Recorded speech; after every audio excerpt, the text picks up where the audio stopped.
puede venir a Cristo y abrazar el mundo. Por eso Dios dice: salid de en medio de ellos, pueblo mío, y no toquéis lo del mundo o lo inmundo, que es lo mismo. Y entonces dice: yo os recibiré como hijos y yo seré vuestro padre. Amén. Hemos muerto al mundo. ¿Y cuál es la señal de que hemos muerto al mundo? Miren, los amigos de parranda que usted tenía, hoy que saben que usted es cristiano, ya no lo buscan. ¿Cómo lo van a estar buscando para ir a jugar naipes si saben que usted es cristiano? Usted está muerto ya para ellos. No contemos con el fulano porque ya se hizo evangelio, dicen ellos. Ya hizo evangelio y ese ya no juega. Está muerto. Para ellos está muerto. Ya no van a venir a echarle la llamada a usted diciendo: llamemos a la fulana para ir a bailar en la noche, porque ella es cristiana. Dicen: ¿para qué le vamos a hablar si lo que pueda decirnos es que vayamos al culto? O sea, borran ese contacto para la pachanga o el deleite carnal, porque ya no cuentan con usted ni conmigo. O sea, estamos muertos al mundo. Hay muchos cristianos que todavía se da su cascarita afuera, pero es que él no se ha encontrado con el Señor todavía. Esto ya está perdido, ¿verdad? Suspira por el mundo, ama el mundo y está en el evangelio, pero se rasca la cabeza. ¿Cómo es que yo deseaba darme una vuelta? No, el cristiano ya no. Esto es lo que sucedía con Israel. Israel había salido de esclavitud, que es la semejanza de nosotros cuando salimos del mundo a Cristo. Israel era esclavo en Egipto y allá hacían lo que Faraón les decía. Dice que hacían ladrillos y construían toda aquella gran ciudad de Egipto sin que les pagaran nada, sino que estaban bajo el látigo de Faraón. Les castigaba cuantas veces ellos desobedecían y comían comidas livianas solo para que estuvieran fuertes, pero para trabajar para ellos. Pero cuando salieron y fueron libres, Israel miraba para donde no debía mirar. ¿Y para dónde era? Miraba para atrás. Y por eso decía: extrañamos la cebolla, los repollos, los pepinos, los puerros que nos daban, y en este desierto nos estamos muriendo. Y hablaban cuánta cosa, y Dios hacía todo por ellos. Pues eso pasa con muchos cristianos, que ya fue libre, Dios lo sacó de la perdición, pero voltea a ver atrás y se acuerda de lo que ellos llaman, porque no lo son, pero ellos llaman buenos tiempos. Imagínense Israel, ¿por qué no se acordaba de las veces que les laceraban la espalda, que los trataban como animales? Porque un esclavo no es tratado ni como un ser humano. Un esclavo es tratado como un animal. No tiene opción, ni voz, ni voto de nada. Ni siquiera una ocurrencia, una idea y poderse expresar a su patrón. No puede.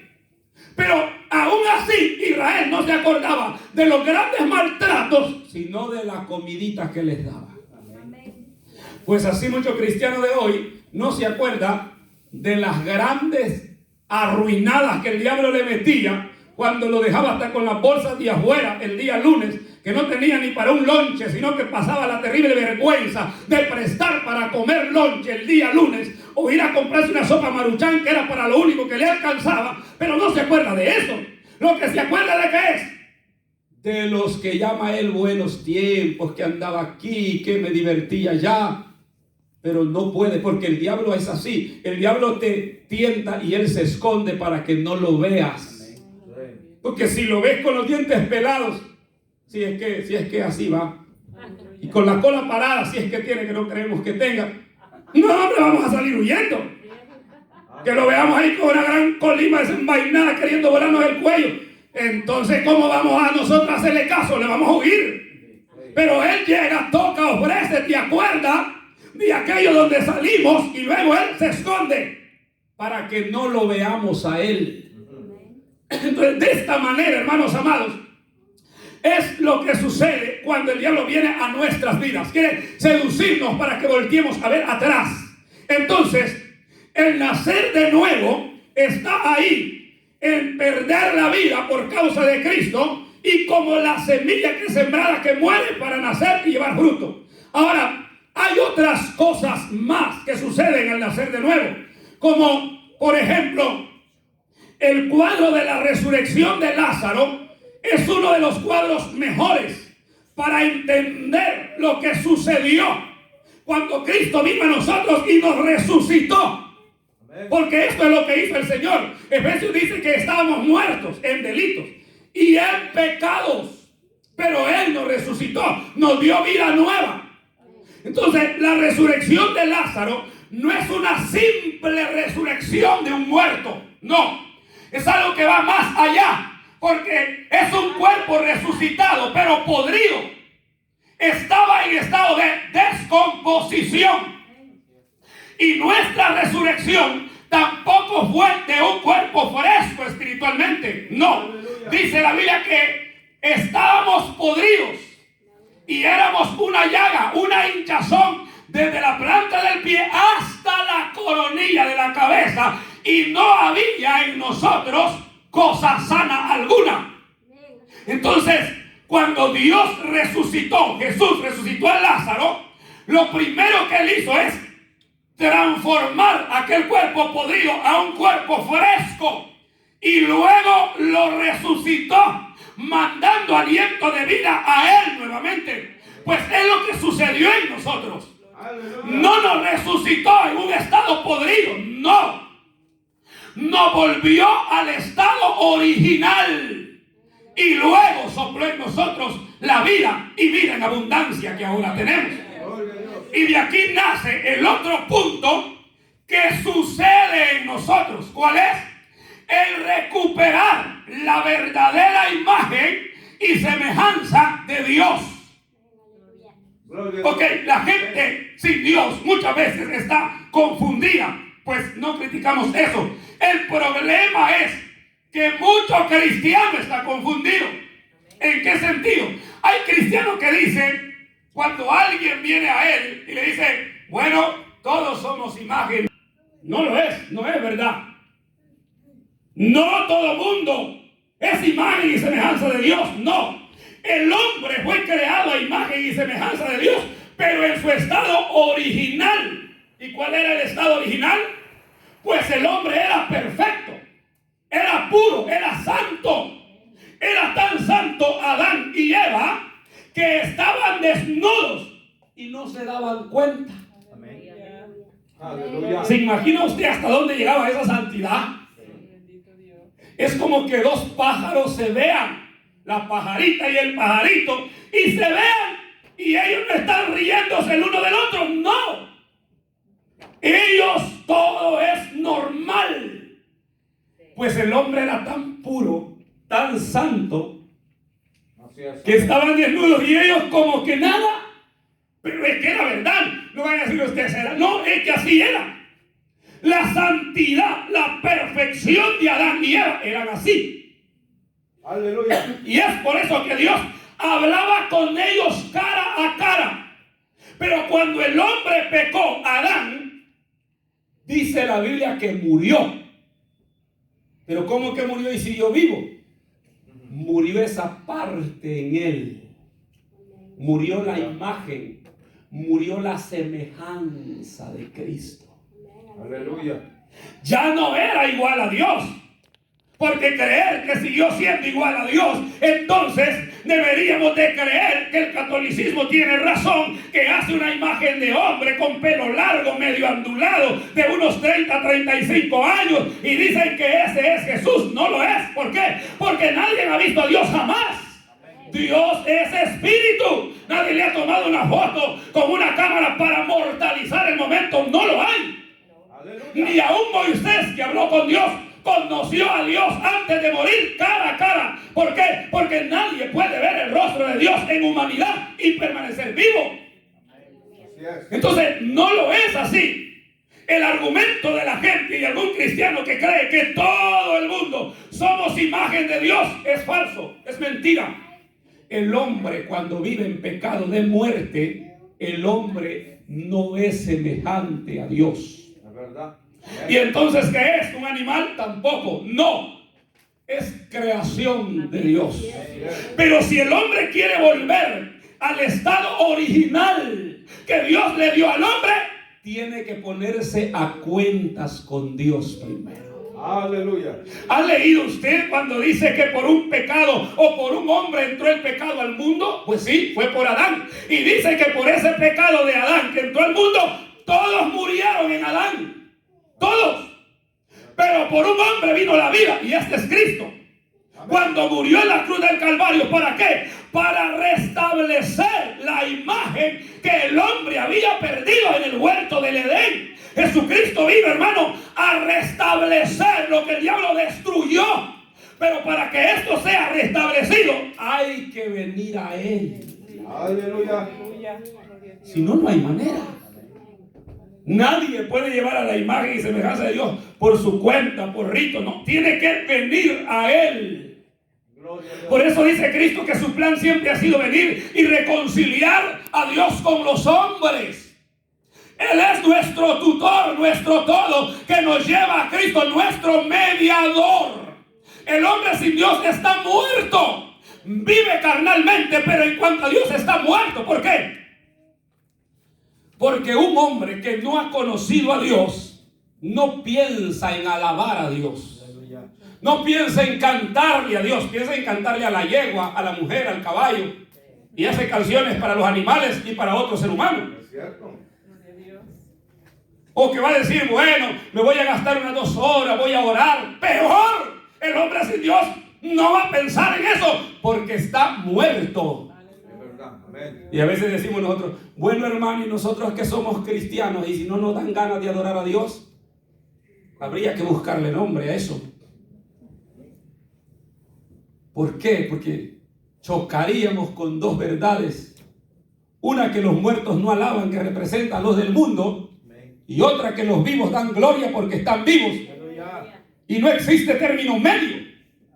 O sea, es un problema. Entonces, hermanos amados, esto es algo grande que sucede. El aceptar a Cristo, Satanás lo odia tanto, y la gente lo menosprecia.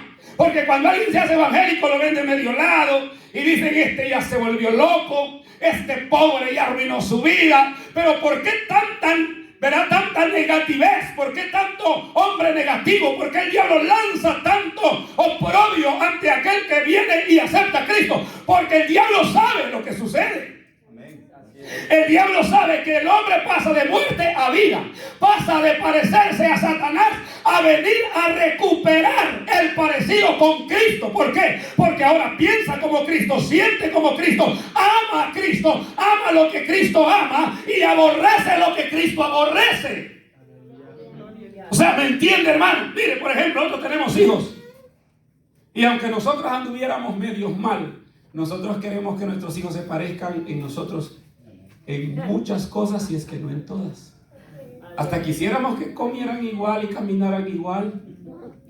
Pues eso es un orgullo cuando la gente dice, no hombre, ya está igual camina que el papá. Y uno se siente alegre, aunque uno camine todo chenqueando, pero el orgullo del papá es que se parezca el hijo a él. Imagínese Cristo, si tiene hijos que no se parezcan a él. No. Si Pedro había aceptado a Cristo, tenía 3 años y medio de haber aceptado. Y allá, cuando Cristo estaba siendo crucificado, una niña se acerca y le dice, ¿tú eres Galileo? No, yo no. Si hablas igual, hablas como los discípulos. Le está diciendo, hablas como los cristianos seguidores de Cristo. No, porque tenía miedo que lo mataran. Pero había rasgos en él que lo delataban. Y a veces lo ven a uno y dicen, usted es cristiano. Claro, lo ven amable, no malcriado, no peleón, lo ven bien vestido. Dice, es cristiano, claro. Obvio que sí. Y hay gente que hay que preguntarle de verdad si es cristiana porque hay dudas.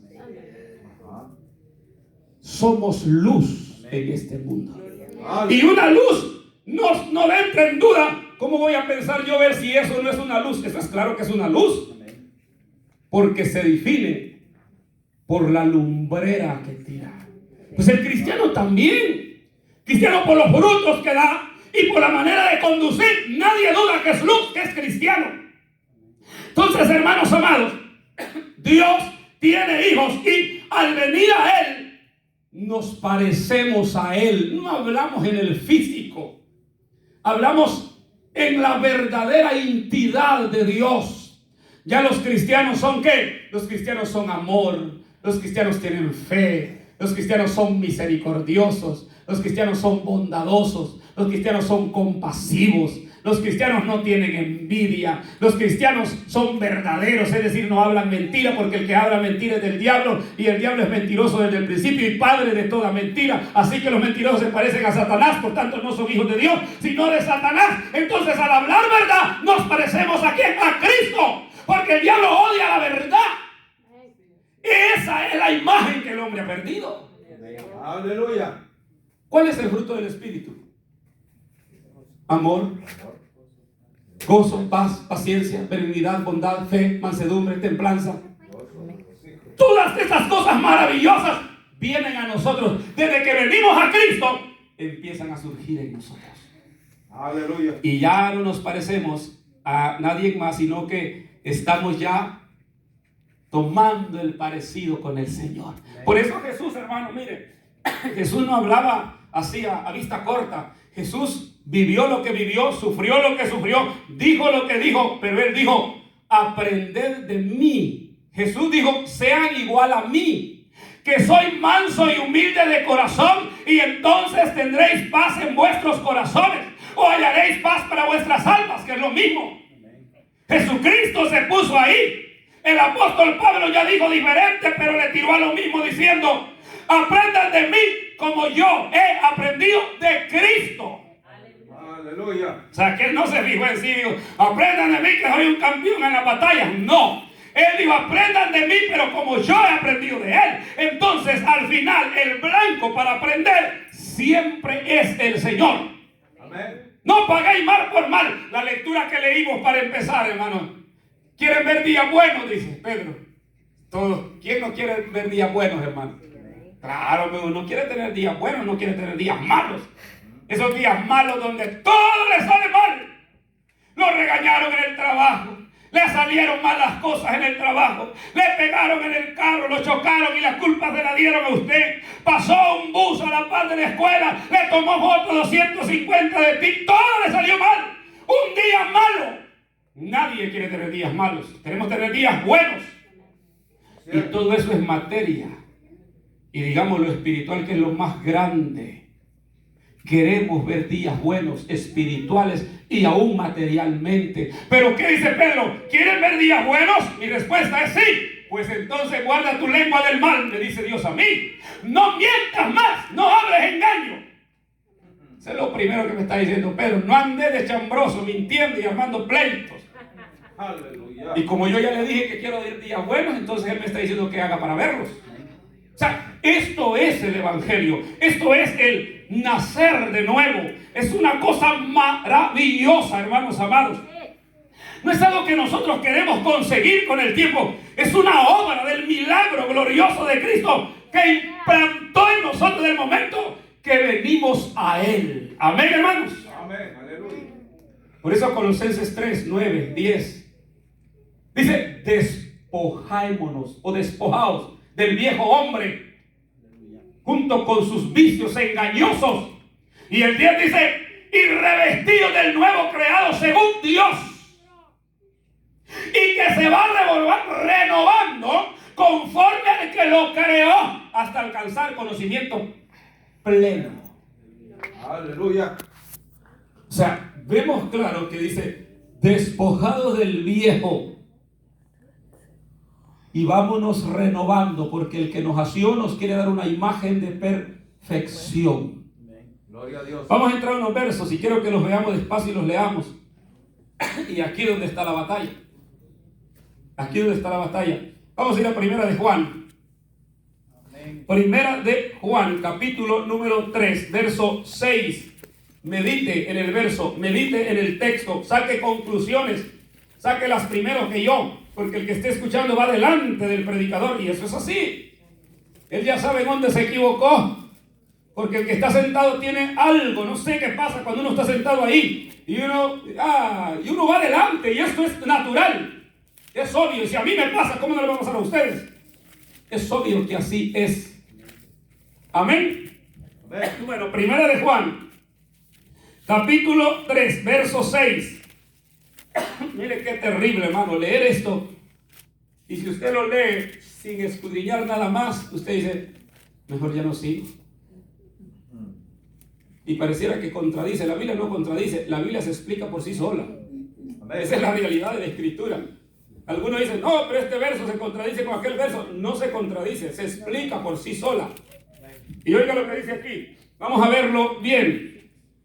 Primera de Juan 3, 6. Dice, todo aquel que permanece en él, ¿cómo dice? No peca. Todo aquel que peca no le ha visto ni le ha conocido. Ahora, la pregunta es, ¿pecamos todos? Sin miedo. Sí. Él mismo escribió que si alguno decía que no pecaba, era mentiroso y hacía mentiroso a Dios. Y Eclesiastés 7:20 que dice, ciertamente no hay ningún justo en la tierra que haga el bien y nunca peque. Lo que sucede es que leemos y luego pensamos diciendo, no hay ningún justo, hermano. Ese verso no está diciendo eso. Note la lectura. Dice, ciertamente no hay ningún justo.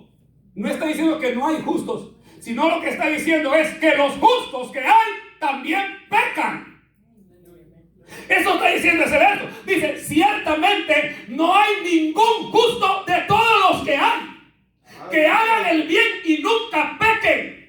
Pero si yo lo leo liso y veo, no hay justos, los hay. Porque Dios dice, justificados pues por la fe y tendréis paz para con Dios. ¿Para qué Dios nos va a mandar a algo que no vamos a alcanzar? Amén. Entonces, ese Eclesiastés 7:20 está diciendo que hay justos. Porque usted no es justo por su justicia. Usted es justo por el manto de justicia de Dios que está en usted. Aleluya.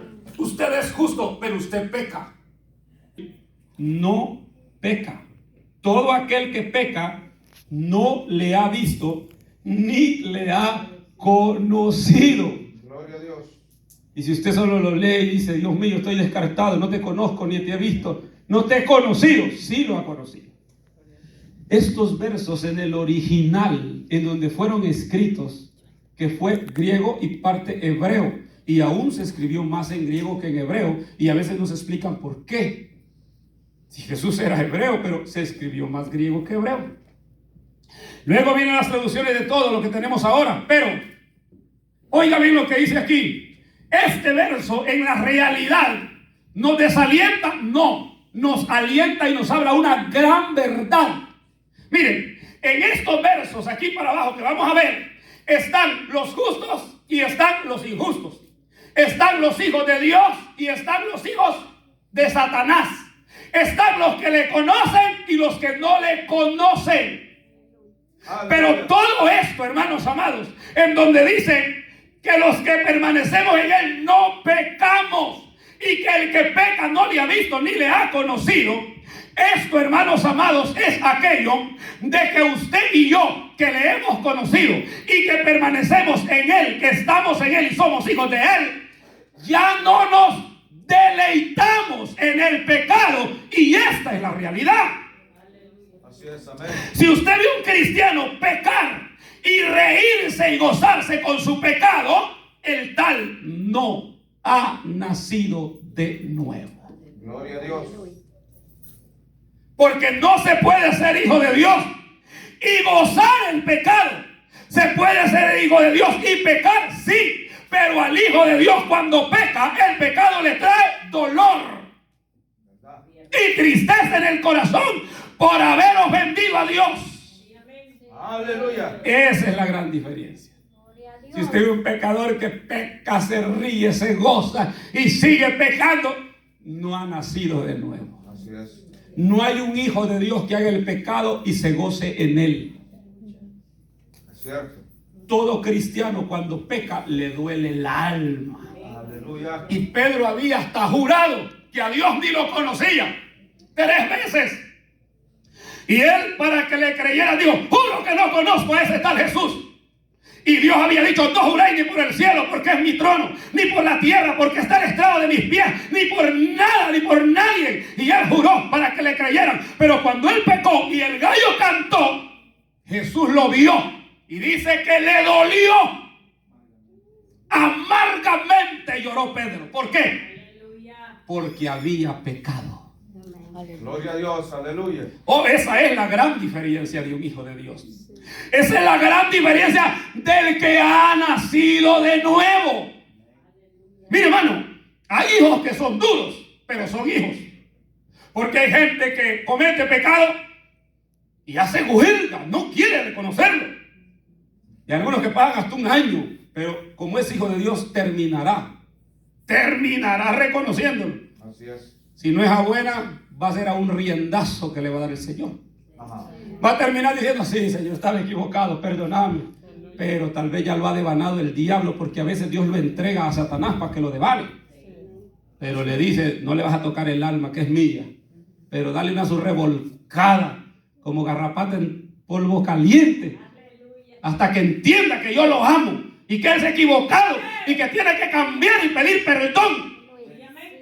Y como a veces, hermano, mire, yo le digo al Señor: si yo por desobediente me voy a perder, métame un par de riendazos. Yo quiero salvarme. Porque el que me sirve a mí, que Dios me deje sin corrección y me vaya a perder, no sirve de nada. No, mejor que nos corrija. Aunque no, tampoco la corrección va a ser como para estar sentado en la playa tomando coco, hermano. Eso es de lágrimas. Imagínese usted el rey Nabucodonosor. Jesús dijo: mi siervo, en una ocasión, al cual entregó todos los reinos vecinos y lo hizo señor de ellos. Pero un día que se creyó tanto y dijo: esta es la gran Babilonia que yo he creado con la fuerza de mi poder y para la gloria de mi majestad, se envaneció. Entonces Dios le dijo: ok, ¿tú te llamas rey Nabucodonosor? Sí. Y la voz le dijo: pues hoy vas a ser echado de tu reino y no vas a andar entre la gente, sino entre los animales, y comerás zacate 7 años. ¿No es amor ese? Del bueno. Pero no dice: pero ¿cómo va a ser amor, hermano? Es amor. Y es amor del bueno, para que no se pierda. Porque lo último que escribió Nabucodonosor, ¿sabe cuál es? Usted lo ha leído. Dice: yo, Nabucodonosor, me conviene dar testimonio de las cosas grandes que Dios ha hecho en mi vida. Mire qué terrible. Aleluya. ¿Cree usted que no había cambiado? Oh, sí, hermano, hombre. Ese hombre estaba sedita. Así es. ¿Cómo se llama? Amor de Dios. Amén. Pero ese amor duele, hermano. Mire, yo no le creería a alguien que me pegue un par de patadas y diga que me ama. Honestamente no le creería, porque humanamente no se puede. Pero Dios es Dios. Y Él sabe con qué yo puedo rectificar mi vida. Y que lo haga, hermano. Yo le doy permiso en mi vida, también en la suya. De todas maneras, ¿qué pierdo yo cuando le permiso en suya? Pero principalmente mi vida, porque verdad, hermano, nosotros queremos ir al cielo. Aleluya. Y a veces algunos de nosotros no somos fáciles de decir: mira, así, hay buenos hijos que le dicen: mire, hijo, no se junte con malas compañías. Y aquel dice: sí, papá, está bien, o mamá. Pero hay unos que dicen sí y siempre le van. ¿Verdad? Pues cristianamente así somos también nosotros. Nosotros no somos tan seditas que se diga. Algunos puede ser que sí, pero algunos no. Entonces, y no hay que calificar a otros, hay que calificar a nosotros. Sí, esto es lo que hace Dios. Entonces, hermanos amados, no perdamos la fe de decir: hoy, Señor, si peco no te conozco ni te he conocido. Aunque lo haya conocido y aunque usted sea muy santo y ore y ayune todos los días, hasta pasar por un cerrojo de la puerta de Delgado de tanto ayunar, usted siempre va a pecar. Siempre va a pecar. Cuando siente ya la lengua se ha ido, o un pensamiento, o los ojos, o un sentimiento. Pero el Hijo de Dios sabe. El Hijo de Dios tiene una alarma como las alarmas de humo en los edificios. Y esas alarmas, cuando detectan un poco de carbono y cuando vienen los bomberos, pues la alarma que es el Espíritu Santo en tu vida y en mi vida, a los nacidos de nuevo, cuando el pecado entra, esa alarma se enciende. Pecaste, fallaste, Ora si no sientes nada, necesitas pedir perdón. Y Juan dice claramente, hijitos, si alguno ha cometido pecado, abogado tiene para con el Padre Jesucristo el justo. Es fácil pedir perdón. Aleluya. O sea, el texto no está diciendo que los verdaderos hijos de Dios nunca pecan. No. Porque nosotros habitamos en un cuerpo caído, no regenerado. Porque esta carne no puede convertirse al Señor. ¿Cierto? Lamentablemente son como malas noticias, pero es así.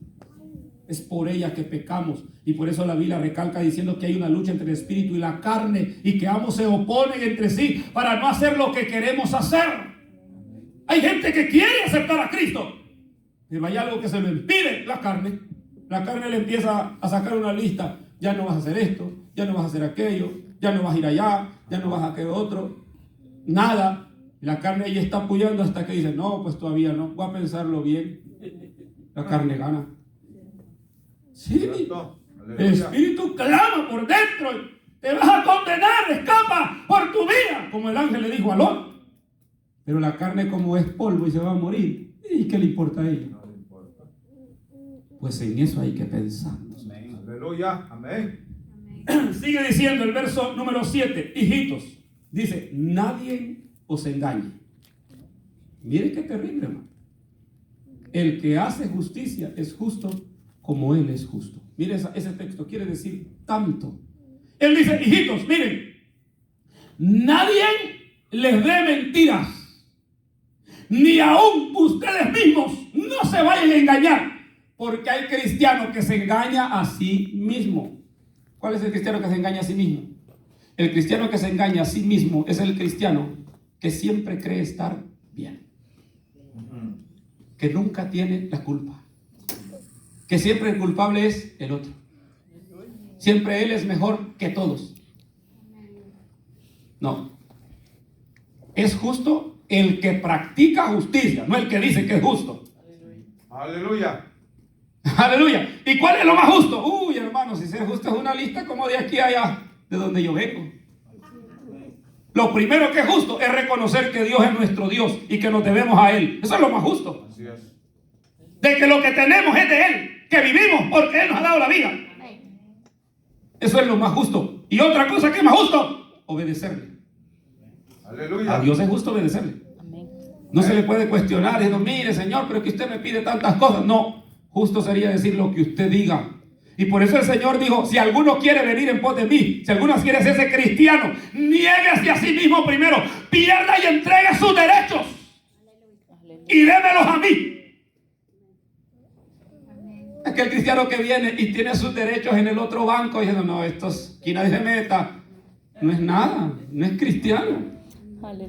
Es rendirse a Él, poner el cuello como el buey para que le ponga el yugo y el amo lo lleve a trabajar y lo guíe con las riendas para donde Él quiere. Le da agua cuando quiere. Pero Dios no es injusto, Dios es justo. Así es. Por eso Pablo habló de esclavitud cristiana, ¿ves? Pablo dijo que somos esclavos de Cristo.